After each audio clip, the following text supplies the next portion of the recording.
Sai, are we ready? Yes, sir. Okay, let us start on that. Good morning, everyone. Let us begin today's proceedings. Good morning, Sucharita. Good morning. Today is the fourth day of this webinar series on English studies. We've had presentations on career options for English graduates preparing for NetSet, and yesterday we had creative writing workshop on poetry conducted by Nabina Das, and today we move on to creative writing workshop on fiction, which will be conducted by Sucharita Datta Asne. Before I move on to introduce today's speaker, I first of all welcome all the participants for today's webinar series on behalf of BPG Society Samanagar College, the principal Dr. R.J. Barnabas, and all my colleagues in the English department. One or two instructions to participants, if you don't mind. We will be taking questions only in the chat box. So please keep your audio off throughout the webinar session, and you can ask your questions in the chat box. I would request you to start asking the questions maybe at least 45 minutes into the session. Otherwise, some of the questions are far behind in the chat box, and I might miss them. I will be relaying your questions to the speaker so that she doesn't have to keep an eye on the chat box. And another request is that please stay away from the button present now. Please do not click that button because that is going to disrupt the presentation that the speaker will be making. With that, I now turn to welcoming and introducing our speaker for today, Sucharita Datta Asne. I have great pleasure in welcoming her to this webinar series. Sucharita Datta Asne is an award-winning writer and independent editor based in Pune. In 2013, she received the inaugural Dastan Award for her short story Rear View. In 2008, she received the Oxford Bookstores Debating Writers Award for Jungle Stories. Her short stories have appeared in Juggernaut Books and various national and international anthologies, including Africa Asia Anthology Behind the Shadows and Zuban Publishers Breaking the Bow, an anthology of speculative fiction based on the Ramayana, published in 2012. Her stories and book reviews have also appeared in various online literary journals, including Gods, a magazine of African and mainstream literature, Bhasha Bandhan Literary Review, the Four Quarters magazine, Cafe Dissensus, the Bangalore Review, the Out of Print blog, Earthen Lamp Journal, Open Road Review, and the prestigious Asian Cha, among others. Her debut book is a collection of short stories, Cast Out, which was published by Dhawli Books, Bhubaneswar, and has been widely appreciated and reviewed in many journals and magazines. She was the literary editor at kitab.org. She teaches creative writing at Flame University and at Symbiosis College. I have curtailed this introduction for the sake of brevity. Sucharita Datta Asne has been teaching creative writing, which is her which is very fond of, and that is one of the reasons why she is the right person to take us through the craft of writing fiction. And many of my students I know are closet writers, and some are, of course, already into cutting their teeth, as it were, in fiction writing. And I'm sure that you will find the insights that the master is going to give us very useful. With that brief introduction, now I once again take this opportunity to welcome Sucharita Datta Asne and all the participants to this webinar, and I ask Sucharita to start. Good morning, everybody. Thank you. Can you hear me? Yes, ma'am. We are here. Okay. Okay. Thank you, Kamlakar, for that very, very encouraging introduction. And thank you for having me here. Um, I have been teaching for quite a few years, and I've taught online during this pandemic. But despite that, I find myself palpitating now, in front of all of you. So please excuse me if I refer to some of my notes once in a while. Having said that, teaching how to write fiction, that's a very tall order at any given point of time. And to teach how to write anything at all within a span of an hour or so is quite challenging. So I will not really promise to teach you anything, but what I would really like to do is explore some facets of writing fiction that are intrinsic, inherent to fiction. I also believe that each one of us is gifted with the ability to tell stories. We tell stories all the time. We tell stories to children, we tell to one another, we tell stories to ourselves. And I think we tell ourselves the maximum number of stories on different occasions for various reasons. And we have been telling stories to one another since primitive humans gathered around the fire, I should say. But then that is oral telling, and oral telling is different from the written form, which has a more structural, a more formal core to it. This is primarily because when we say write, what we mean is we are composing text. And to compose anything means that you're giving it some kind of a formal structure, a shape. So writing a shape in the sense that, you put together your thoughts in words, and you put together words into sentences, you string together sentences into paragraphs, and these paragraphs go on to cover pages in such a way that they convey some kind of meaning. What this also means, therefore, is that writing, much like gardening or sculpting or pottery, cooking, painting, knitting, whatever, it involves a few key ingredients, one of the most important of which is the creative inspiration, of course, the imagination, some building blocks of fiction, as well as, and much more than all of these, is perspiration. And if you were to ask me, I would say perspiration accounts for 80% of the creative process. Because inspiration or imagination alone is not going to take us anywhere. Like I said, writing means to compose text. So to compose, you have to sit down and you have to let your fingers bleed ink or get calloused on the keypad.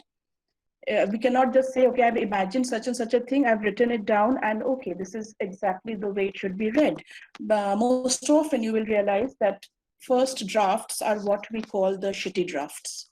Okay, you could excuse the term, but that's exactly how we talk of our first drafts, because the story, once we perspire at it, once we write and rewrite, the story changes. The story takes on a different form from what it had started out to be.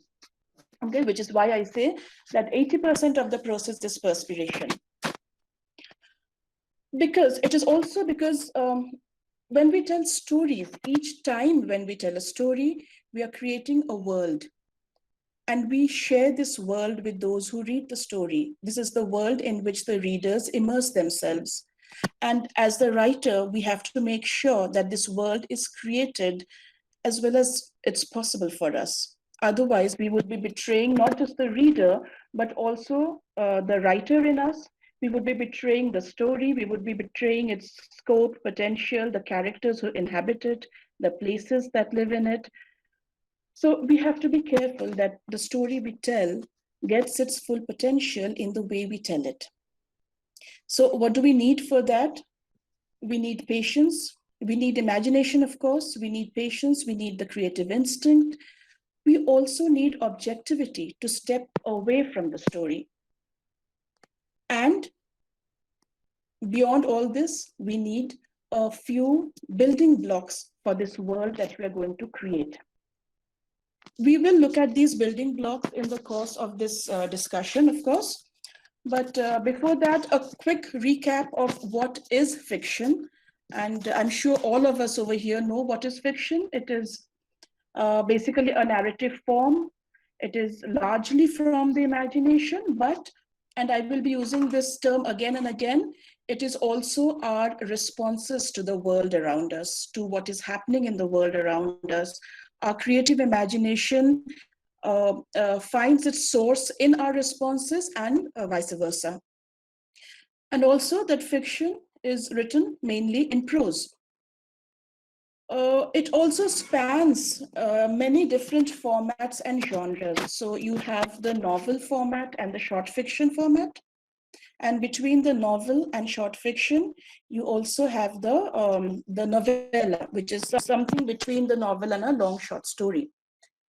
Then you have, after short fiction, you have flash fiction, microfiction. There's a long list of fiction and formats which are very much in vogue today. After that, we also have genres, these tags that we hear about every day. So you will hear about literary fiction, you will hear about adventure, horror, romance, science fiction, speculative fiction, horror fiction, all kinds. You just name it, and there is a genre to it. So while it is important that we are aware of these tags, I would say that these tags should not bog us down. They should not hinder the writing process. Because if you were to sit down to write a story and you were to ask yourself, okay, now which genre am I going to write in? That would be a huge obstacle. If you were to ask yourself that, okay, this is what I'm writing, does it match the genre in which I'm writing? Does it have the language of this genre? These are obstacles that no writer needs while writing a story. Unless you have everything set out before you, unless you're a very, very conscious, craft-oriented writer who will first think of the craft and then come to the story. But if you are writing the way I do, where I let the story first develop and then see where it goes, then I think thinking about genres and tags would be a huge hindrance to the actual writing process. Okay, so let's go to the first slide that I would like to share with you. Give me a minute so that I can present it now.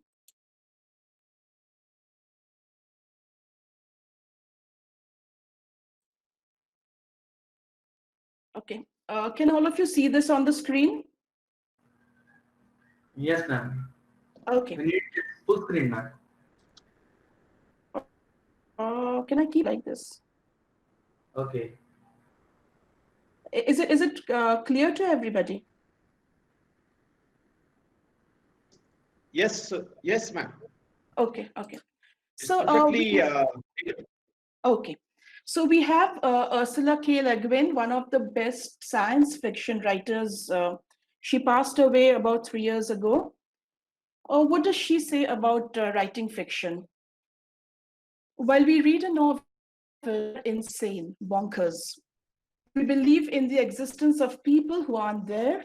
We hear their voices. Sanity returns in most cases, she says in parenthesis, sanity returns in most cases when the book is closed. What that also means then is that very often the sanity does not return. We continue to exist in the world of these stories, in the world of these characters. We continue to live in their skin, their shoes.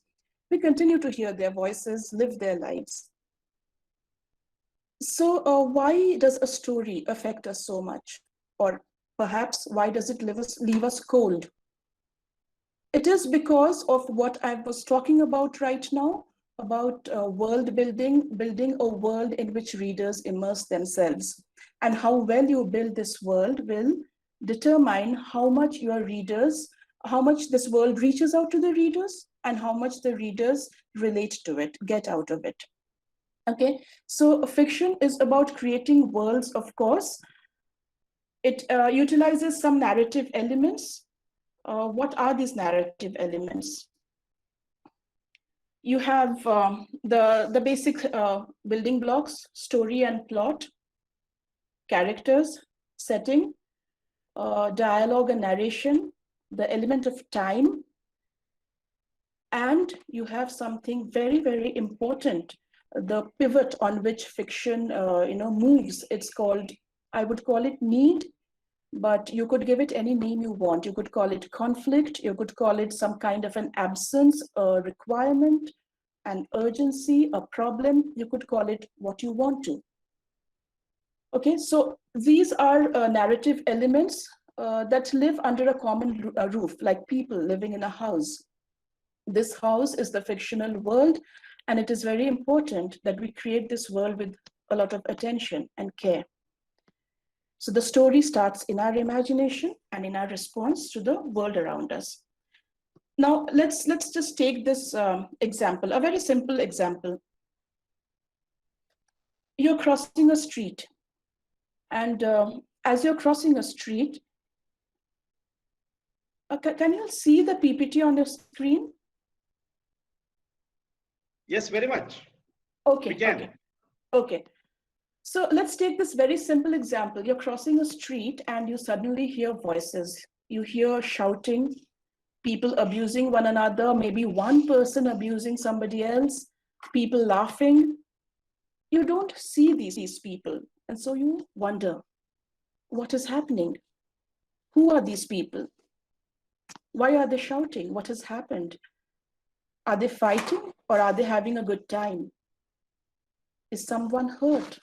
Now think, as you're crossing the street, you are thinking of all these things perhaps, okay? But you're crossing the street and you cannot stop to find out, so you move on.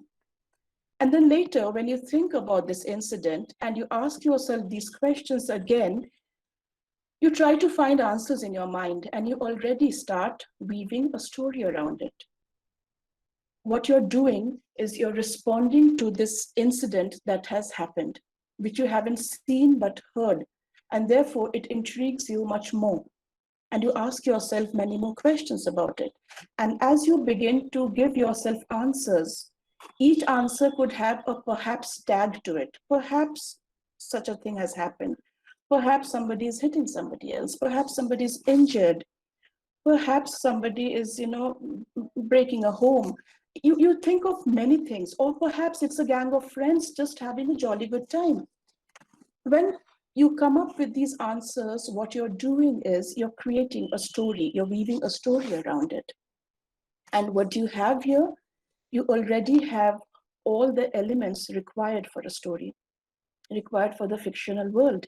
So you have your characters whom you're imagining now.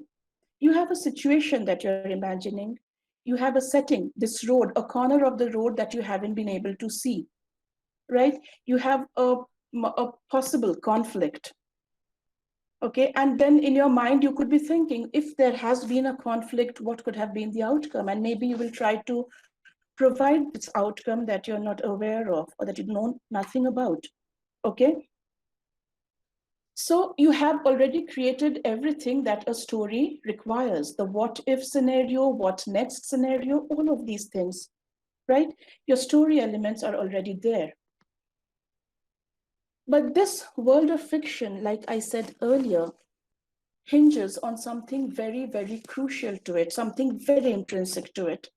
And that is what I'm coming back to, is called need. A requirement, some kind of a conflict, an absence that the story has to address.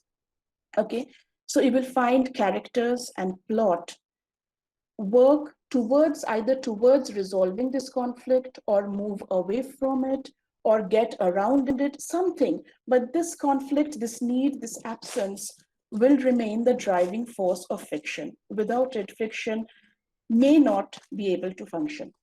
Okay, let's take a very, very popular example from movies. Okay, 1 second. So I think everybody is familiar with the Sholay. Is everybody over here familiar? Are there some who are too young to know it? I think most would be, though they won't be able to respond vocally. They are keying in saying, Okay. giving the response. Okay. So we know the basic story of Sholay. There is Gabbar Singh, who is a dacoit, and we have a Thakur who was chasing Gabbar Singh, and so Gabbar has destroyed his entire family. There's killed his entire family, and the Thakur is out for revenge. And we have Viru and Jay, like they're like two mercenaries. And we have this dacoit Gabbar. So we have some very interesting characters around us. But what is it that these characters do? And why are they here in this fictional world of the movie? Now, if you think of this story, if you think of this movie, you will notice that there is a need here, a want, a requirement. But whose need is it? And what is this need? So we have three sets of characters. We have the Thakur, whose need or want is to catch Gabbar Singh alive. He has two motives. One, his past history with Gabbar, Thakur as the police officer, Gabbar as the dacoit who escaped from captivity. And of course, a very, very intense, immediate need, that is the need for revenge. It's a very, very personal need that the Thakur has. Okay, so you have that one need on one side. Then you have Jay and Viru, Amitabh and Dharmendra, who need money because they don't do any formal work. They thrive on money that they earn out of all kinds of adventurous and illegal stuff. So the Thakur knows they need money. The Thakur knows something else about them that the audience may or may not be aware of. And that is that Jay and Viru thrive on adventure and risk-taking. It is not really a need, but an extra and additional quality that they have to along with the need for money. And you have Gabbar, the dacoit, who at any cost needs to maintain his power, his influence in the area, because without that, he is nothing. Now imagine these three sets of needs, these characters coming together, pulling at one another, each trying to fulfill his need in this situation. This conflict arising out of these needs is what is going to propel the action, is what is going to move the plot, is what is going to tell you, okay, what happens next? And then what happens next? And what happens as an outcome of all this? Okay, so what does Thakur do? He identifies Jay and Viru's needs and he uses them as his resources. And Sholay's plot, therefore, moves towards fulfilling these needs. In the process, you have a setting which functions like a character in itself, the setting of Ramgarh. You have characters who respond to one another and to the situation. So through their actions and their reactions, they move the plot. You have the backstories that tie up loose ends. And of course, you have the dialogue and timeline and all of these things. So you have a complete set of conflict and response to the conflict. Okay. So am I clear about how this concept of need or a requirement propels the fictional world? Am I clear about that?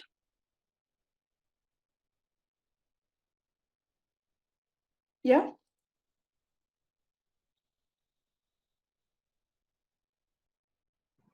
You can see they are responding in the Yes. chat box. Yes, yes. Okay. So now we come back to this idea of the need, and let me share, okay, we've looked at Sholay. Let me share Ray Bradbury's The Welt. It's a different kind of conflict or need over there.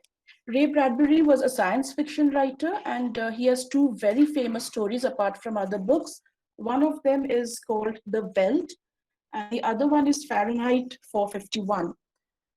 Fahrenheit 451 is very interesting. It's about a society, a futuristic society in which books have been burned, and there is a fire department with firemen who are supposed to go to houses which still have books, even if it means a single Bible in the house, and they're supposed to burn down the house. So their work is not to douse fires, their work is to uh,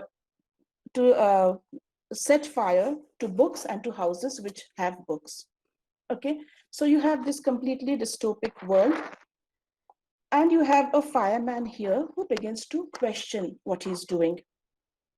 He tries to save the Bible from one house, he hides the books in his house, but these people, they're also living in a world that is technologically enhanced.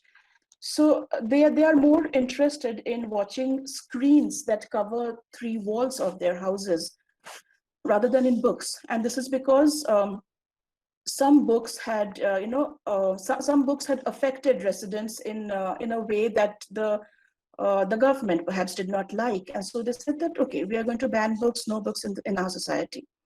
But here is one man who goes against the grain. He begins to face an internal conflict. So there is this sense of an internal struggle he's going through, and also a conflict with society outside. So in Ray Bradbury's Fahrenheit 451, the entire action, the plot moves because there is this one fireman who does not agree with other firemen and with the society at large, and who's trying to break away from it. So what is the need over here? The need is to break away from this claustrophobic, prohibitive societal limits, and also to find a way to bring back the appreciation of books. This was written sometime in 1953, I think. In 1951, Ray Bradbury wrote a story called The Welt. That's also science fiction. You have a family that lives in a very, very technologically advanced house. In this house, right from brushing your teeth to tying your shoelaces to making a cup of coffee, everything is done through machines. And this couple has 2 kids. They are, I think, in their pre-teens. I don't remember the age right now, but perhaps they're in their pre-teens. And they have a room to themselves, which they call the nursery. But this nursery is actually a virtual reality room. In this nursery, you have to imagine the environment you want, and the nursery will create the environment for you. So it so happens that Lydia, the mother, sees that this nursery, the walls of this nursery resemble the African veldt, the savanna. And she can see lions roaming about in the savanna. She can see the lions feasting on some kind of a carcass in the distance. And very often she hears the screams, some screams, and these screams seem very familiar to her, but she does not know where the screams are coming from or who they're coming from. So this whole thing makes her very uncomfortable, and she keeps telling her husband that we need to dismantle the room. But her husband is very proud of his creation and he does not want to do it. He also has a psychologist friend who has helped him to create this virtual room. And he is very, very fond of this place. Now, what happens eventually is that the parents notice that these children, they control the environment in which they live in that room, and therefore they have also started to control other aspects of their life. They are disobedient, they're very, very independent, they do not want to listen to the parents at all. So slowly, along with Lydia, her husband also begins to feel very uncomfortable. So they call the psychologist, and he assesses the situation, and he tells them, you must dismantle this room and go live in the countryside where you will have, where you can live a more self-reliant life. But the children refuse to move. And there is some tension at home because of the dissonance. Eventually, the father puts his foot down and he says, we are not going to be living here. We're going to stop all this. We'll dismantle that room and we are going to move. So the children say, they ask for one last day in that room for a few minutes at least. And parents, being parents, they give in. But for a long time, the children don't come out of the room. So the parents, they go to check on the children, what's happening there. They enter the room and there are these lions that are roaring and they are, like snarling, they're tearing at some flesh. And what happens is the two kids, they leave the room, they lock it up, they lock up their parents inside that room and they move away. When the psychologist friend comes to this house to help them move, he finds the children having snacks and coffee and the parents nowhere around. And then he hears the roaring and the screaming. So he goes to the nursery and it ends. So the assumption is that the parents have been taken by the lions in this virtual environment. So a very, very grim science fiction story, of course, which is a comment on what technology does. If it is left, unbridled, if you cannot control it, if you let it control you, and also about much more, the parent-children relationship, there's a lot happening here. But the whole story moves on this need to regain control. The need of the parents to regain control, not only over their lives, but also over the lives of their children and over the way they are all living this virtual life. So this one need, it actually moves the story. Till this need surfaces, the story is where it was at the beginning in this virtual world. Okay. So now in fiction, conflict or need is of 5 basic kinds. So you can see it on your screen. You have external conflicts where the character struggles against another character, against the world. You have internal, where a character struggles with her own emotions, thoughts, etc. You have struggle with nature.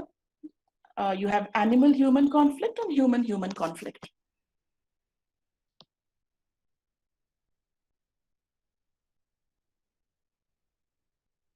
Yeah.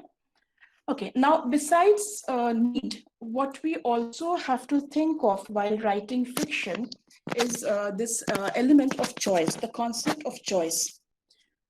Once you have all the elements of your fiction with you, you're going to use them in a certain way that the story requires you to do. So at every step in writing fiction, you will face a choice. Which way will the character go? How will she or he respond? What happens if your character takes path A or path B or C or infinite? The choices are endless when you're creating a fictional world.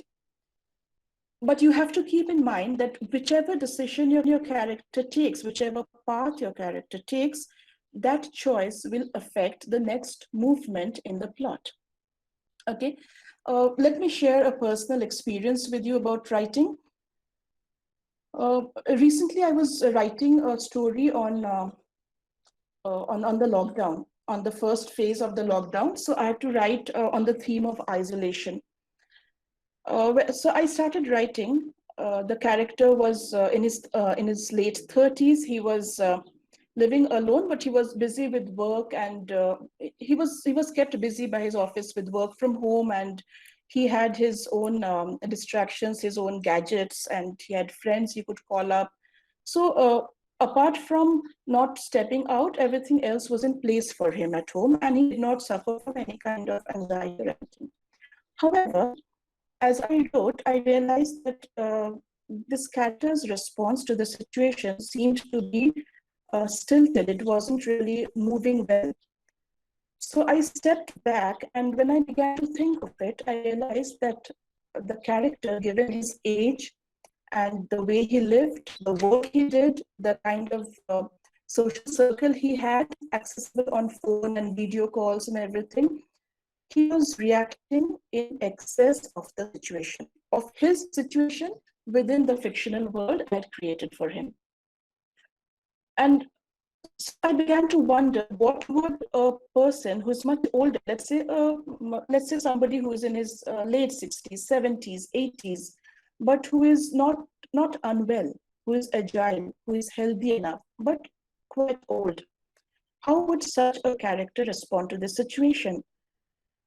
And when I thought of this option, this possibility, I realized that my options were opening up. the character's responses and reactions and what was possible for him to do, this was opening up to me. So I changed my character's age from being in the late 30s. I had a character now who was in his early 70s. And the story lent itself to much more movement. The decisions that I had to take as a writer now were about how this character in his early 70s spends his life in normal times and what does he do now when the times are not normal. What kind of work did he do, or what does he do at present? What are his beliefs, his approach to life? I had to understand that since he's past his prime, since he's in his early 70s, what is it in his backstory that makes him live alone rather than with family? So the way the isolation was affecting this character was different from the way it was affecting a younger person. So I had lots of decisions to take in this context, so that the story could move towards its end. Now, the end of the story involves a cemetery, a graveyard. This remained a persistent image in my mind from the word go. This image would not let go of me at all. So I had to trust my creative instinct and see at which point the cemetery could enter the story and how. And I had to decide whether the cemetery would stand then for something as grim as it is supposed to be, or whether it could be used to be something that is unexpectedly hopeful and positive. But to know that, I had to leave this character in that cemetery and see how he responds to it. So my entire story changed as I was writing. I had a lot of choices before me and I had to take a decision so that the story moves in a particular way. But it is not only your decision as a writer that will make the story move. It will be also how the character will respond to each situation. And that is something that will grow organically from within the story. Yeah. So we have need, we have choice, and now we come to a very, very crucial element. In all of these, you must have heard the word character again and again and again. So we come to the crucial element of character, because fiction cannot operate without character. I would like to share an image with you. In order to understand character, instead of telling you what character is about, let us just do this small exercise to see how we can create character. Just give me a moment, please.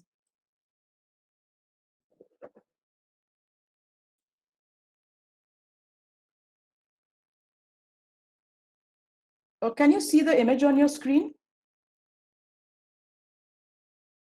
No, not yet. Not yet. Okay. So do I have to stop presenting the PowerPoint and come to this? Sai, can you come in, please? Yes, ma'am. Yes, ma'am. Okay. Okay. Fine. Okay. Can you all see it now? You are visible now only, ma'am. Now this is presenting. Right. Yes, ma'am. Yes. Okay. We Yeah, can you can see now. the picture. Okay. Right. So what do you see? Now you have a boy or a man standing alone or walking alone on this deserted patch of road. That's what we see. Now think of, imagine this character. You do not see his face. You know nothing about him. Who do you think this person is? Now, if you were to create a character out of this image, there are certain questions you need to ask yourself. Who do you think this person is? Does he work somewhere? If yes, then what kind of work does he do? What would you say his age is? Where does he live? What is he doing out on a deserted street? Now you have all the externals. What does he do? Where does he work? Okay, his age, all of these. Now think about the internal world. What could he be thinking? What could he be feeling? Where is he coming from and where is he going? What kind of need brings him out at this time on such a street? Now look at his posture. What does it tell you about him? His situation. Does he look confident to you, or do you think he lacks confidence? Do you think, there is some kind of a swagger to him? Is that swagger bravado? If it is bravado, is it bravado born out of desperation or sheer courage? What if he's waiting for someone? Okay, now, when you ask yourself, is he waiting for someone? You are actually bringing another character into the picture. You're imagining another character. Who could this someone be? Depending on who this someone could be, what could be possible outcomes when these two meet? So think of it now. It could be a friend. It could be an antagonist. It could be a stranger who suddenly appears there. It could be an animal of some kind. It could be a vehicle trundling towards him. It could be just about anything. But it is another character, perhaps, that enters the scene now. And so the story moves. What happens when these two meet, this outcome? Is it going to affect this character, or is it going to be just a passing phase and the character moves on? So you have to think of this. You have to imagine the character in this situation. So when you're imagining the character in this situation, what you're doing is you're waiting to see how the character reacts. Okay? And you're thinking of all the possible ways in which he is going to react. And therefore the possible movement of your story. Visualize him as clearly as you can. Get as many details about him in your head as you can. You could jot them down also. The reader need not know all the details, but as the writer, as the creator of this character, you should have all information about him. So how do you come to your responses to these questions?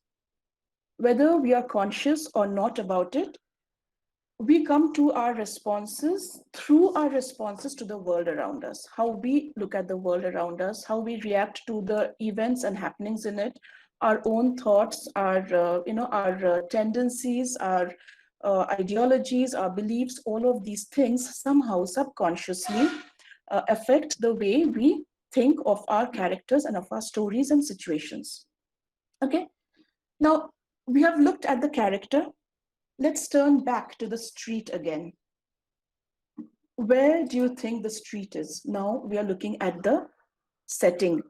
So from character, which is a very important element, we are moving to another important element, that is the setting. Where do you think the street is? And now ask yourself, why is it deserted? Perhaps it is deserted because of the time, or because something has happened to bring about the solitude, or because something is going to happen. It could be anything. You could think of anything. Perhaps it's just a lonely stretch of road on any given day. Maybe there's nothing more to it than that. Okay, whichever option you take about the street and why it is deserted will decide what role the street plays, and therefore how it affects the character. Think of the geography and the history of the street. What kind of town that the street is located in? What is its history or the lack of any history? Imagine the kind of people who live here. How old is this locality? Is it a new one? Is it a historic one? Is it one known for being a trouble hotspot? Or is it just a peaceful, laid-back part of the town? Is it close to a police station, a railway station? Think of all the possibilities about the geography and history of the street. Where does the road lead? Does it lead to some other street, road, alley, lane, or is it a dead end? And do any of the answers that you come up with affect the story in any way? Or is it not consequential at all to the story? So whatever answers you come up with, given these questions, notice how for every question, the fictional possibilities are endless. Okay, but once you have decided that these are the possibilities, these are the, this is the frame within which my story is going to be located, then the narrative trajectory will not remain limitless. Then your character, if you say the character is of so and so sort, then the character will have to behave accordingly. So you cannot say my character is absolutely suave and polished and sophisticated and educated, and then have him behave in a way that is not expected of him, unless by doing so you're saying something about the character. Okay, so once you have given shape to your character, the setting, the plot and all that, remember, then your narrative will not have limitless options. It will have to remain within that trajectory. Okay, now how the story will move is what we call the plot, and I will have to go back again to the PPTs.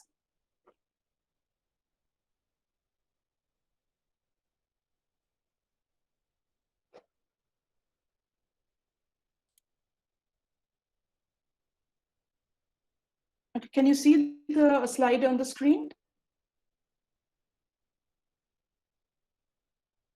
Yes, it's visible now. Okay. So when you begin to answer all these questions, like we were doing right now on the character and setting, you will realize that your imagination begins to work faster. The fictional world comes alive with its people, events, actions, reactions, all of these. And slowly, as you keep asking what next, the plot takes shape. So what is the difference between story and plot? Could I have some responses from you all? Story and plot, what are the differences? Just about 2 or 3 responses, if possible. If somebody wants to come in, you can click your audio on and speak.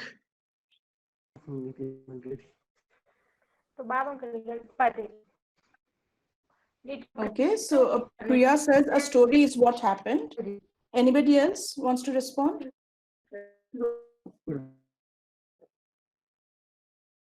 Some responses in the chat box.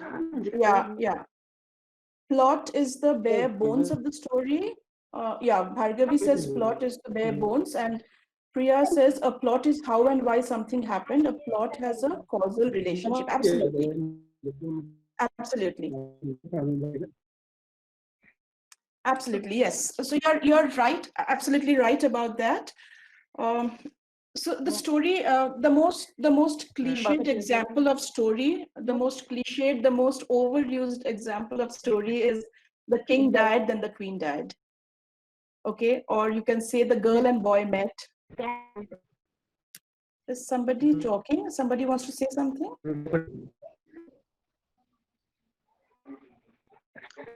Sangeeta Bhand, please put your audio off.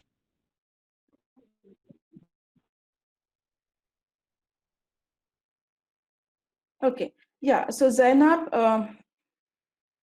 a plot is the advancement of consequences. Yes, you're right about that. So we'll now, since all of you know what story and plot are, we'll move on quickly over here. Plot is, like you'll say, it is what happens next. It is the movement of the story between the beginning and the end. So the king died, then the queen died. Between these 2 points, whatever happens sequentially and consequentially is the plot movement.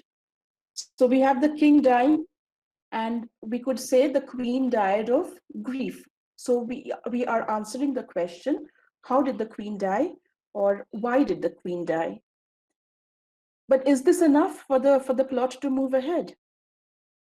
If it is enough, then the story gets over in 3 sentences, which is fine, because Hemingway had a 6-word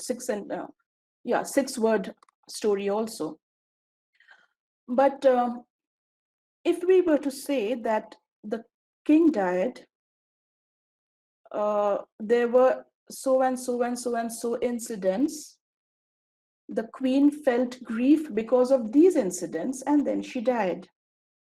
So what have we done? We have removed the connection, the direct connection between the king's death and the queen's death, and we have put in many other incidents in between that have led to the end of the story. So you have complicated the plot now. Okay, it depends on how you want to fill in the space between the beginning and the end. It is completely up to you as the writer to fill it in with the kind of details, the kind of actions and reactions and consequences that you would like to.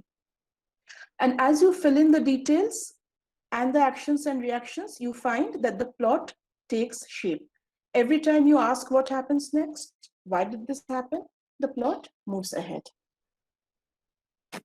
Now we come to a very, very important part of writing, that is tone.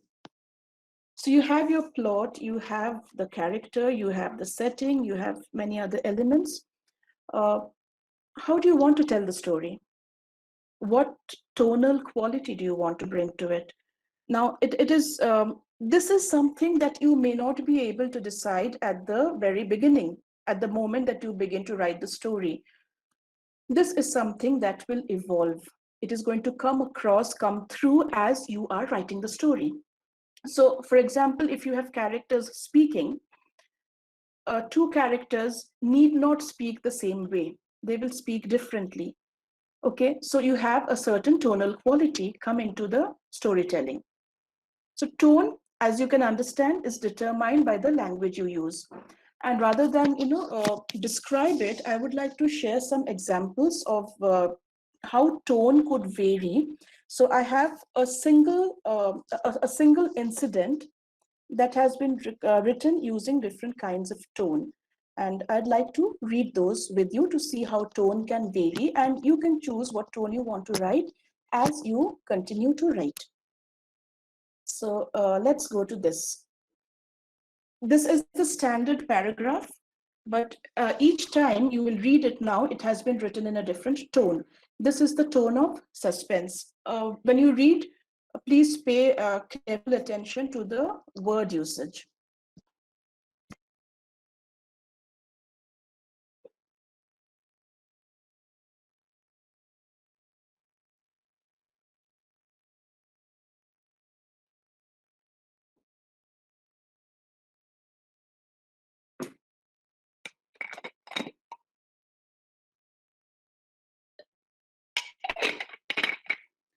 Okay, so to create this sense of suspense, look at the kind of words used. Behind her, the tall grass swayed just a little. So if you were to leave this at behind her, the tall grass swayed, maybe it would not have given this sense of the kind of movement in the swaying. But when you say the tall grass swayed just a little, you are drawing attention that it is not a lot of swaying. There is some kind of a movement that makes it sway. It gives you that, it brings in that movement very subtly. She didn't pay attention to it. Beyond the gate, by the mud path that led to the house, voices crawled through the tall grass. It's not that there are voices. These voices are crawling through the tall grass, which means the speakers are hidden from view. And why would the speakers be hidden from view unless something is, at hand, something is going to happen? So again, that sense of suspense. Who are these people? What is moving in the tall grass? And the minute you are given the word voices, you know that these are human beings moving in the grass, but they're not visible as yet. The maid pulled her cottage door shut. Its loud creaking drowned out the rustle of clothes approaching the main door of the house.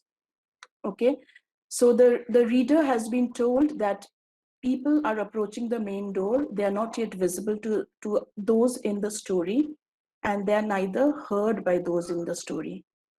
Okay, so it just sets up the tonal quality. The tonal quality of this paragraph tells you that there is some kind of a suspense building up. Okay, now the same paragraph written differently in a more casual tone.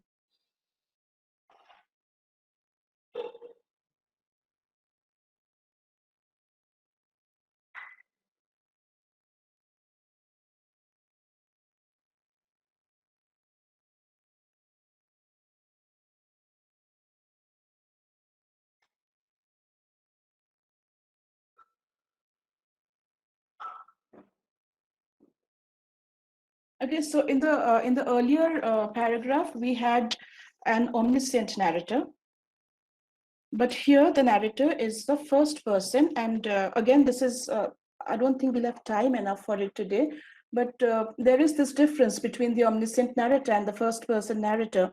The first person narrator will always have limited information. Okay, so this narrator can only tell us what he remembers or she remembers of that evening, cannot tell us everything that the omniscient narrator in the earlier paragraph tells us about the swaying of the grass, about the voices crawling in the grass. All of these things we do not have in this paragraph. And this person, the first person here, he's not aware of what is actually happening. He has a vague idea about what could have happened. Now, what could have happened, the words that he uses is they make it very casual sounding. They don't create the kind of tension that the earlier paragraph did. And look at the use of words. The dam creaking door must have drowned out. In the earlier paragraph, we were told the loud creaking drowned out. It was much more factual, much more sure.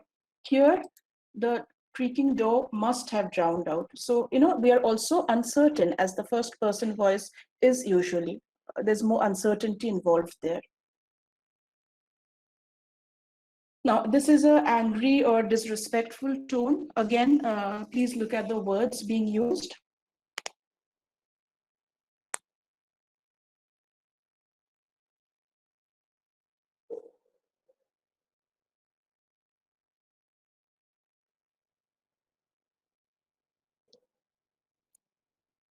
Okay, words like old hag's clothes, rickety house, by the gate, that too is a empty term, but when it is used like this in conjunction with some other information, it draws attention to the information being given. That too, as if the estate suffered from lack of space. There's some kind of a disrespect going on over here. And that creaking door, it must have been a banshee's shriek. Even an explosion would have been impossible to hear. Just the way the words have been put together and the underlying tone, it conveys something about the narrator's attitude towards this house and the people in it. Now, this is a sad tone, sorrowful.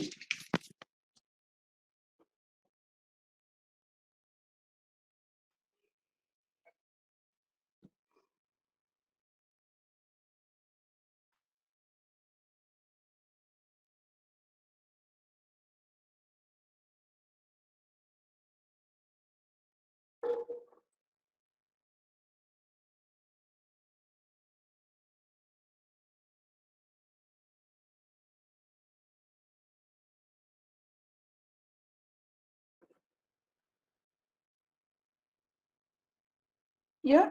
So many of these words, the way they have been used, heavy and very sad, morose, they give it a completely different tone to the ones that you have read till now.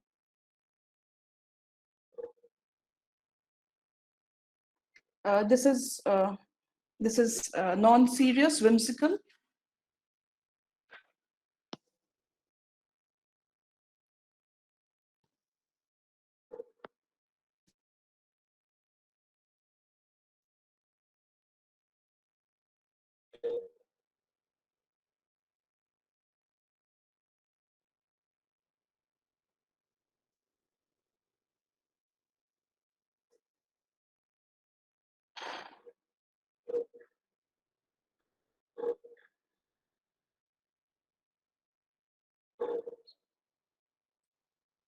Okay, if you're done with reading, I'd like to draw your attention to a shift in tone over here.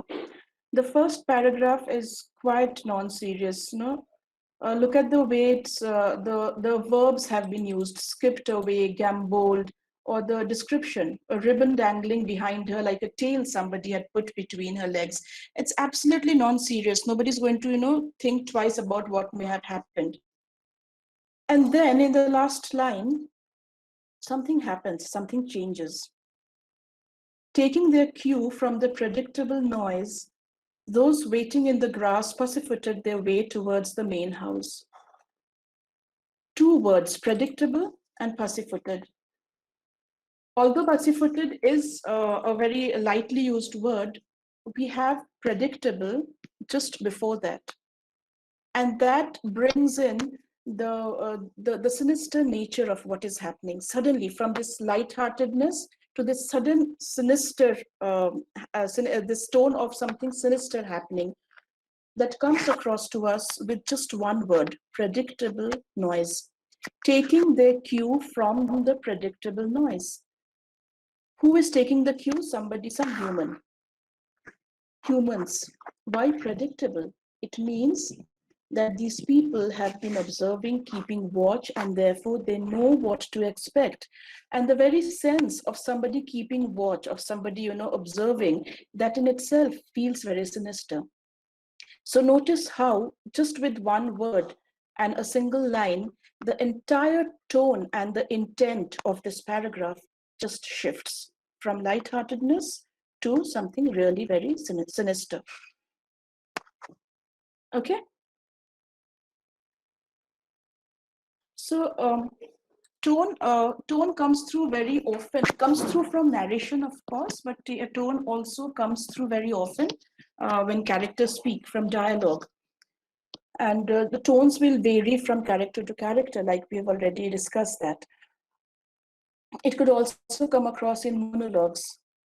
So one of the most famous characters ever, whose monologues we always remember, is Hamlet, of course. And you know how tone there also, it keeps shifting to reflect his state of mind.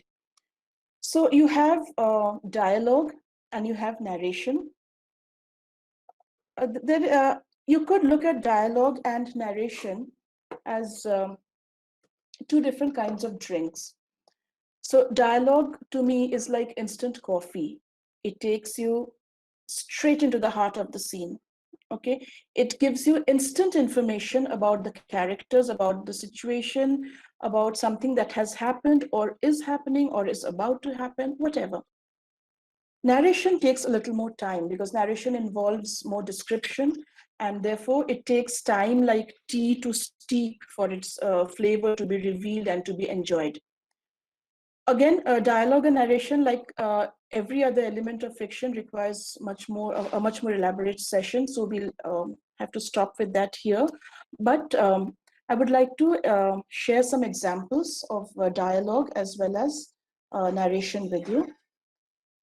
Before that, what does dialogue do? You have it on the screen.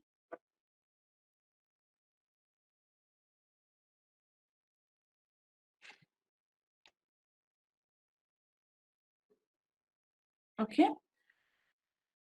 Narration, like I said, it takes time to bring forth the narrator's own thoughts, the description of the scene at hand, and there are various other elements that go into narration. But an effective writer, a skilled writer, can use narration as an extremely powerful tool.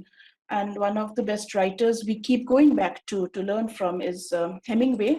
Let's look at an excerpt from, a very short excerpt from Hemingway's The Sun Also Rises.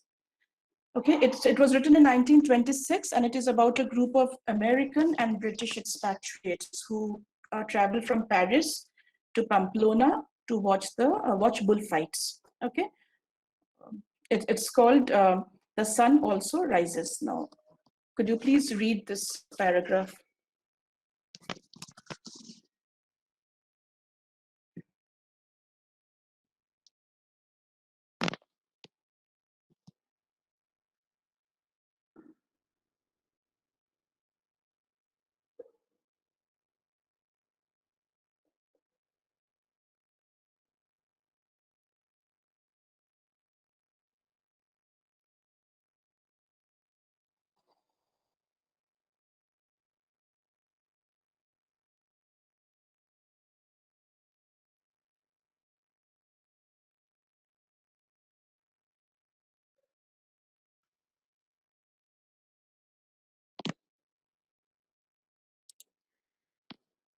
No, what Hemingway does here is something fascinating for any writer. Look at the way he uses, he brings to life this image of a bullfight. You have the bull, you have Romero, and obviously it is somebody who is watching from the stands, who's watching this entire scene from the stands. And how does the scene come alive for the reader as much as it must have done for the observer? The bull's tail went up and he charged. Okay, you have this comma over there. So you pause there, you see the bull, its tail going up, it's charging. And then you see, because of the comma there, you pause there, and then you see Romero moving his arms ahead of the bull, wheeling, his feet firmed. Look at the use of the verb there, okay? He wheels and then his feet is firmed. The dampened, mud-weighted cape, you almost feel the weight of this cape, how heavy it is. And then it swings open as a sail fills. You think of the sail, of a boat, and how it fills up with wind. And that's how this heavy, mud-weighted cape swings open and it fills up. And Romero pivots with it just ahead of the bull. So this entire image of this man, Romero, he's pivoting, he's moving, wheeling, he's standing, he's looking at the bull, and his cape swirling up behind him, around him. At the end of the pass, they were facing each other again. And you have a full stop and two words. Romero smiled. Just these two words, Romero smiled, are enough to convey the sense of confidence that this character has in doing what he is doing. So it tells you a lot about this character. The confidence, the risk-taking, the adventurousness, all of these come through in just these two words, okay, inserted as they are within a context. And now these two are facing each other. And remember, you are with the narrator who is watching them and telling you about what he watches. And you are watching them with the narrator. And you see the bull and Romero facing each other. Okay, the bull wanted it again, and Romero's cape filled again, this time on the other side. So you have moved. Each time he let the bull pass so close that the man and the bull and the cape that filled and pivoted ahead of the bull were all one sharply edged mass. This entire sentence comes to you at one shot, like one swift movement. It captures the movement on the ground. Notice that there is no punctuation anywhere to halt the movement of this sentence, because it needs to reflect the movement that you see on the ground, which is swift, which is almost electric, which is fluid. And the sentence's fluidity reflects that movement. It was all so slow, it's fluid, and yet it is almost like in slow motion, and yet so controlled. It was as though he were rocking the bull to sleep. So we know that Romero is in full control now. He's almost hypnotizing the bull. And there's movement again. He made 4 Veronicas. Veronicas are these passes you make during bullfights. So he made 4 Veronicas like that and finished with a half Veronica that turned his back on the bull. So till now, we have been seeing the bull and Romero facing each other again and again. And now the man has moved away. His back is to the bull and he's moving towards the narrator now. He's moving towards the narrator. So he's moving towards you, towards the applause. And what is the picture? His hand on his hip, his cape on his arm. The picture, the image of a victorious person. And look at this sudden shift back to the bull's perspective. What is the bull doing? Watching his back go away. Just imagine that now suddenly from being in the audience stance, you are with the bull and you are watching Romero's back move away from you. So this is the power of narration done well. It creates such a powerful image that you're there on the ground with these characters. Okay. And just one, I think we're running out of time. Just one last example, and we don't have any more slides after this. One last example. This is from a very, very good short story writer called Amir Hussain. He writes very, very compact, compressed, brief stories. This is an entire story that I'm sharing with you. It's only around 144 words. And it is a retelling of a tale from Attar, who was a 12th century Persian poet and philosopher. So please, could you read?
Okay, so we have both narration and conversation here.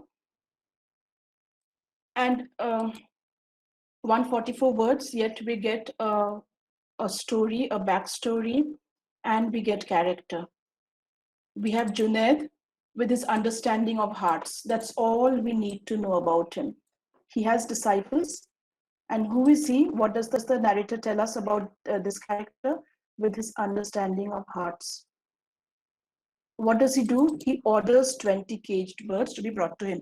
So he not only does he have understanding of her hearts, he's also a character who is in control of others. He summoned. Look at the words. He didn't request. Okay, he didn't ask. He ordered. He summoned. So this is we know that this character holds the reins. He's the one in supreme control, and he's also a teacher. Who are the others over here?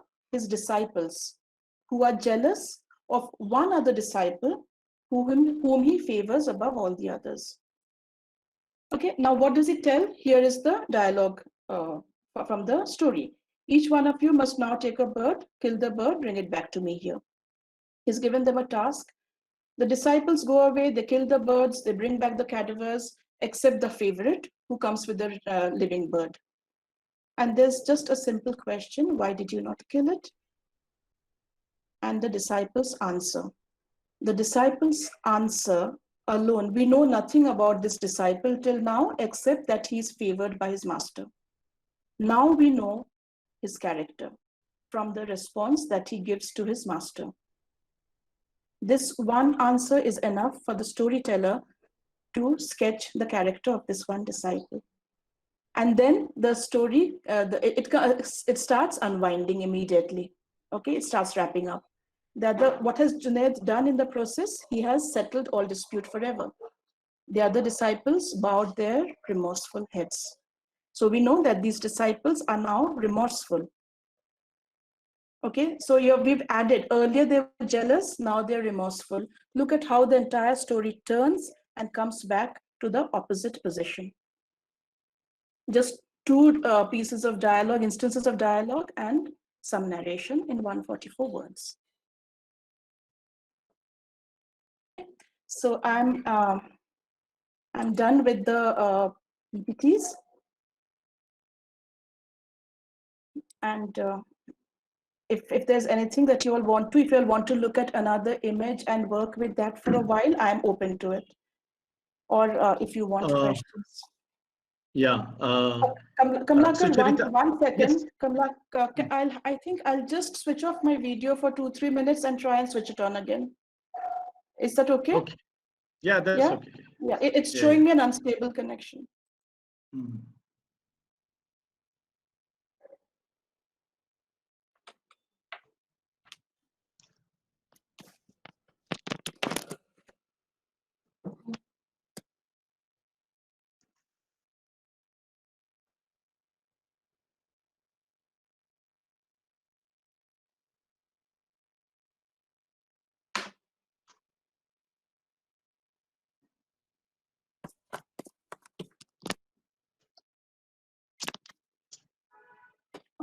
One second. Can you see me, Kamlakar? Yes, yes. Okay. Sucharita, shall we take some questions? Yes, yes. There have been many questions asked here. I'll relay them to you. I'll start Okay. with a question asked by Farnaz Sayed. How should the beginning of the story be? Should it open in a flashback, background, or something else? No, there is no strict or rigid format to how you should open a story or how you should end it. It is completely up to you. But there are two things I would like to suggest here. One is that when you have even a vague idea of the story you want to tell, you start writing it at whichever point you want to. Once you have completed writing the story, then you can come back to it and see whether you want to begin it differently or you want to retain the way you have begun already. So there is no formula or format to how you begin. But once you finish the story, then you will have a clearer idea of whether the beginning works for you. Okay. Another question that Priya has asked is, what is the difference between the tone and the attitude? Your attitude will determine the tone you use. Okay, so if let's say you have a character X who has who is very benevolent in his dealings with everybody, and who is very gracious. Okay, that is his attitude or her attitude. That will come through the way the character will speak, the kind of words he or she will use, the language he or she will use.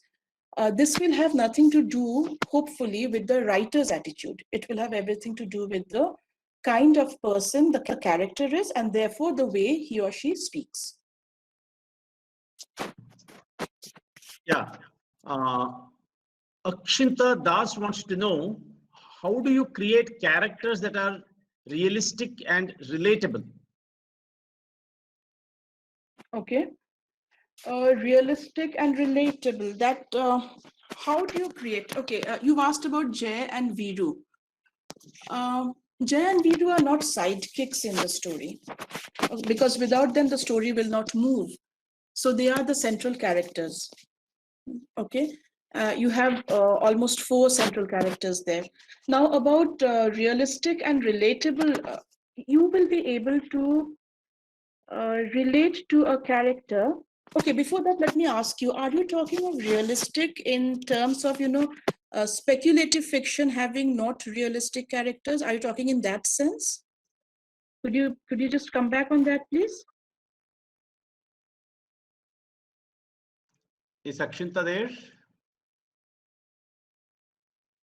Yes, Akshinta is there. Akshinta, you can respond to ma'am's question. So I just want to ask, like, in terms of creating characters in a fiction story, how do you make a character which is related to the audience? Okay, so do you remember when we were discussing character vis-a-vis the image we saw? I kept saying that you should have all the information about the character with you as the writer. How much of that information you share with the reader when you are creating the character, how the character responds to the situations in which you place him or her, these will make him or her relatable to the audience. So if I were to create a character who is living in isolation and he or she is let's say feeling very, very lonely and feeling very stressed because of this, and she behaves in a particular way, that tells me, yes, I also could have been behaving this way in that situation. Then the character has been able to reach out to the reader. So the reader has been able to relate to the character. When you've created a character, ask if a reader while reading it will feel that, yes, this could have been me.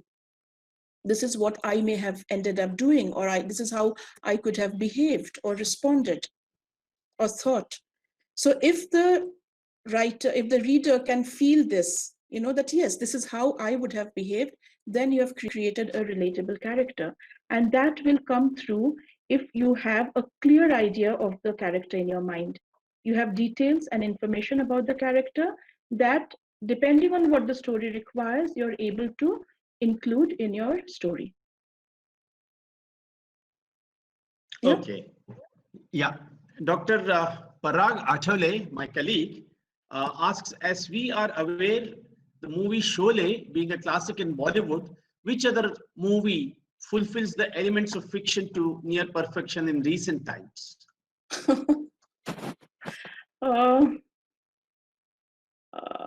What do I say? All movies are fiction, so you cannot talk of one being less fiction or more fictional.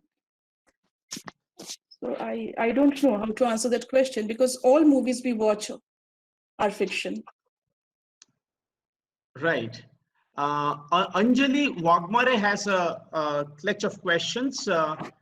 Can you highlight the writing style or theme of African writers, particularly about trauma, war trauma, etc.?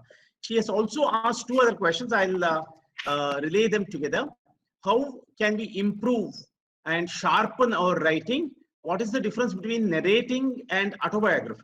These are her questions. Okay, I'll come back to the first question about the African writers, theme like trauma, particularly war trauma. If you have read Adichie, Chimamanda Adichie, she comes to writing about trauma in a very intellectual manner. There is nothing that you will not find sentimentalizing. Okay, so there are ways in which one can respond to trauma in writing. You can sentimentalize it, you can intellectualize it, you can come to it with in a very analytical manner. So what Adichie, I notice, has done, she comes to it from a more intellectual stance. Okay, so you get to know what has happened and what have been the repercussions, but you don't get mired in, in the emotion, the sentiment of it. You also have, who else can I talk about in this connection? Give me a moment. I'll think about other writers and come back to it. But offhand, I can remember Adichie the most because I've read her the most also. You've also asked about how can we improve and sharpen our writing. That is, like I said, perspiration. You have to keep writing and you have to keep reading a lot. You read so much that you learn from others, and you keep practicing it. And once you have written, you have to open your writing up to editing as much as possible. So it's writing and rewriting, a lot of rewriting.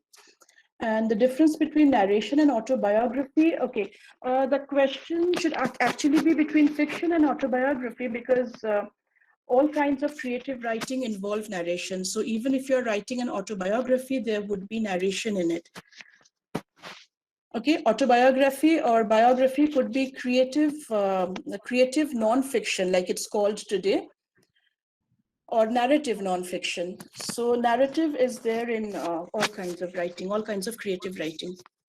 Autobiography is actually more factual. Fiction need not be factual. Autobiography will have to do a lot of reference, a lot of research, stay true to the facts that you find out. Whereas in fiction, if that's what you mean, you can bend the facts, you can write completely from the imagination. Yeah, Varinder Kaur wants to know about the term diaspora in fiction writing. Diaspora is basically about writers from a particular region spread across the world, and their writing. So you have the Asian diaspora, so you have all Asian writers who are writing from all other countries also. And very often diaspora writing involves some common themes, I would say. So you would have the angst of being an immigrant. In diaspora writing, you would have the angst of being an exile. So diaspora basically comes down to writing about yourself either as an immigrant or with issues from your mother region. I wouldn't say country as such. Right. Zainab Sardar wants to know whether the point of view and narration are the same elements, or is there any difference between the two? Okay, narration is any block of writing that will describe events, describe characters, fill in the details of the story and plot. But point of view is when you are writing from a particular characters or a particular ideological stances viewpoint. Okay, so I could be narrating something, okay, as a first person narrator. When I am narrating, I could be writing from my point of view vis-a-vis the given situation in the fictional world, okay? Or if I'm writing as the third person omniscient narrator, I could remain constant as the third person narrator, but my point of view could shift depending on the character I'm writing about at that point of time. So the point of view would rest with a character or with an ideological stance, whereas narration is, you know, blocks of writing across the story, across the fictional world. Right. Ayesha wants to know how important is that for the character to grow in a story. Absolutely important. It's very, very important. So if you're going to write the perfect short story, one of course, even in a novel, there is a whole character trajectory, a character arc. So there has to be development. The character has to grow. If your character remains, especially okay, so there are various types of characters. Let me begin from that. You have the central characters. Okay, you have the protagonists, you have the antagonists, and you have many other less important characters. Okay, so some of these characters, like let's say a stock character. Okay, a stock character need not change. It is there for some other reason. But the protagonist, the central characters, they have to undergo some kind of growth, some kind of change between the beginning and the end of the story. They cannot remain static, because if your important characters remain static, it means that they're not doing much, and therefore they're not important to the story. So it is very, very important, especially in the short story, that even if you're covering, let's say, the period of an hour, okay, or just a day, the character is not the same as he or she started with at the beginning of the story. Right. Now, Rutuja Kulkarni and Varinder Kaur would want you to recommend some novels in English literature. Okay. Any specific novels? Please read Things Fall Apart. Read Amitav Ghosh's earlier novels, Shadowlines. Read Chimananda Adichie. Read Chinua Achebe. Read all the African writers, actually. Who else can I talk about? Read, okay, you asked for novels. Read Kamila Shamsi. She's very contemporary, deals with contemporary themes. Read Kamila Shamsi, definitely. And if you want, I could share a whole list. I'm very bad at remembering names, you know, offhand, but I can definitely share a whole list with you. I can send it over to Kamlakar if you want, and you can share with the students. Yeah, I think that will be a good idea. We anyway are I'll do sharing that. some resources. Yeah. Yeah. Right. So Indraleen Boro wants to know, is there any certain technique one should learn when it comes to composing any type of story? It depends on the story. If you were to write, let's say, a science fiction story, then you would have to know how to use the language of science fiction. So each genre, like I was talking about at the very beginning, each genre comes with its own kind of language, its own kind of register. So you have to know in science, suppose you're writing science fiction, first of all, what kind of language you will use, and secondly, what kind of themes you could use.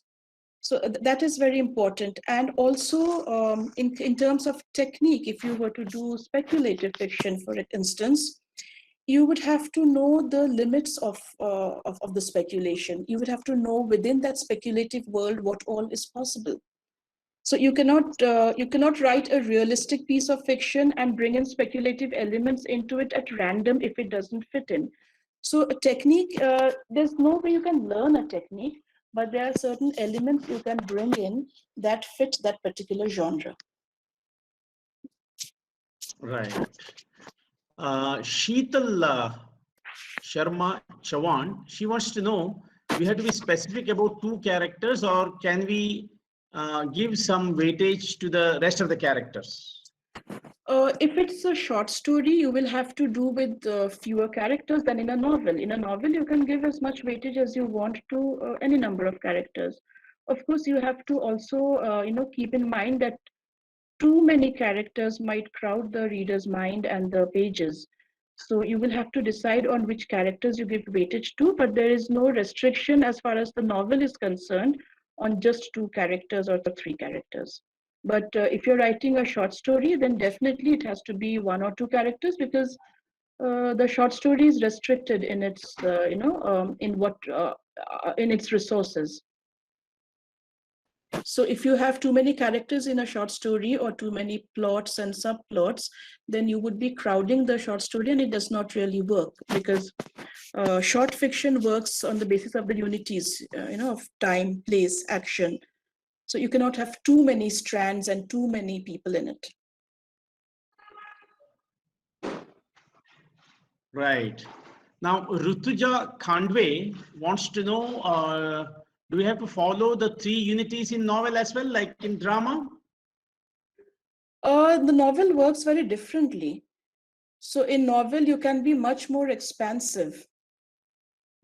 But again, you have to follow the trajectory. You have to follow what what you have decided on for the world of this novel. If you have decided on certain limits and restrictions for it, you stay within that, but you do not have to follow the unity of time, place, and action. It is much more expansive. That you follow in the short fiction format. Rutuja also wants to know if trilogy is a form of novel. Trilogies are novels. You will have 3 novels in a sequence. So one will arise from the other. Okay. So I think that you could have a triptych, actually, if you're writing 3 connected short stories or 3 short stories based within a singular context. You could have a triptych, but in the novel format, you have a trilogy. Right. Sucharita, there are lots of messages. If you get time, you could read them, saying that the session has been wonderful and that how much they have enjoyed it, and how your approach to storytelling has been very, very unique and interesting. Well, the word wonderful has been repeated by many, many people. So you can understand how well the session has shaped up. Thank you very, very much, Sucharita, for this session, which has given a very concrete and has gone into the details of the craft and pointing out the smaller details of how one should, especially the beginners, how one should go about writing their stories and enriching the stories. You have done a fantastic job of, kind of taking the new writers along into the craft of story writing. I hope that we'll have, this was definitely a very, very constrained kind of a platform on which we have conducted this. I can very well imagine how you would have made it a much more writing oriented, practice oriented session if you were in person. I hope that this COVID-19 scene disappears sooner than later, and we get an opportunity to have you over in our department speaking to our students. Thank you. In person, so that they can really work on their stories if they have already written, or bring to fruition whatever is cooking in their mind. So thank you very much for giving us your time and effort and energy. Now, the 4-day webinar series concludes with this session. I would like to request my colleague, Mrs. Shringar Tiwari, to propose a vote of thanks. You can see me? Yes. Yes, ma'am, I can see you and you're audible. Okay. So thank you for this wonderful session that we have had. Kamlakar, thank you very much for this beautiful session, 4-day session we have had. On behalf of English Department, Ahmed Nagar College, I would like to propose a vote of thanks. Firstly, I would like to thank our principal, Dr. R.J. Barnabas, for his constant support and encouragement. Friends, we have had a wonderful webinar for 4 days. We got an opportunity to listen to a very thought-provoking lecture of 4 dynamic personalities. I would like to thank the speaker, Dr. Shardul Thakur, for imparting knowledge regarding prospects for English graduates. It was a much needed subject. I extend my thanks to Dr. Madhuri Gokhale for dealing with the most important topic, that is preparing for NET/SET in English. I'm sure it has helped our students to prepare for these exams in the right manner. Thank you, madam. In our 3rd session, we had a wonderful time listening to Nabina Das. Madam, listening to your melodious voice itself is a treat for us. All the upcoming poets have definitely learned how to write a good poem. Creative writing is not everybody's cup of tea, madam. But Madam Suchitra Datta Asne has beautifully explained to our budding creative writers how to incorporate all that is plot, character, setting, and narration, and then deal with the subject. Thank you, madam, for guiding the students. We could enjoy all these sessions because of our head of the department, Dr. Kamlakar Bhatt. It is because of his efforts we could gain so much of knowledge on a variety of topics. We have relished a tasty treat, but credit goes to the chef. So thank you, Kamlakar, for providing us an opportunity to listen to such a wonderful session. A big thank you goes to Mr. Sai Suram, because without his assistance, these programs would have been impossible. Thank you, Sai. You are a savior. I would like to thank the vice principals and the registrars for their support. These programs are not possible without having an inquisitive and intelligent audience. So I extend my heartfelt gratitude to you all for making this program a great success. Last but not the least, I extend my thanks to my colleagues for their cooperation. Again, I would like to thank everyone for making this program a great success. Thank you. Thank you very much, Kamlakar, and all of you for being here, for having me here today. Can't hear you. Kamlakar, we can't hear you. Whatever. Sir, you can't hear. Oh, yeah, okay. Yeah, thank you, Sucharita, once again. I hope you have had little time in the meantime to read these comments there. Yes. I insist that you Yes. do take a look at that because they are really glowing. And thank you very much. I have 1 or 2 things to tell the participants, because quite a few of you have been asking about feedback form. The feedback form will be mailed to you either today or tomorrow morning, most probably tomorrow morning. And it's a automatic process. Once you complete the feedback form, the certificates will be generated. The system, the Google system, will generate the certificates and send it to you. So please do await for the feedback form. Tomorrow you will perhaps receive it, and then you can get your certificates.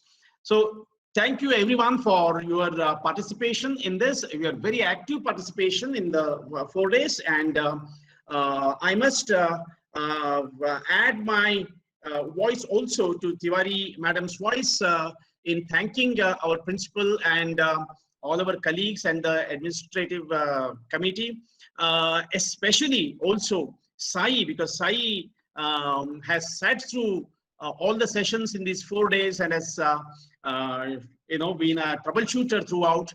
So thank you very much, Saeed. And with that, I thank everyone, and let us say bye-bye now. Stay safe. Take care. Thank you all. Bye. Bye.